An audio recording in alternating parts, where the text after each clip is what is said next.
Ink skryf in Afrikaans webwerf www.ink.org.za Oktober 2025 Bronsklas gedigtewenner. Wete besef uit die pen van Elise Iwona Puchilo. Daar is 'n hartseer wat saggies groei, 'n weemoed wat fluister in stille begrip, dat drome stof is wat deur vingers glip, dat geluk 'n sig is in die nag se vloei. Die wêreld is nie 'n groot avontuur, maar voetspore wat verlore raak en gebroke oomblikke sonder spraak. Wat donker denke verf op 'n skurwe muur.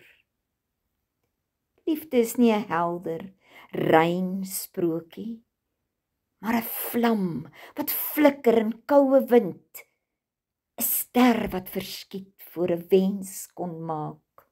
In hierdie wete lê 'n eensame inkstrokie, wat afsydigheid en eensaamheid verbind, en ek myself vind in die lewe se vrede kaak. Voorgelees en saamgestel deur Christa Diedriks.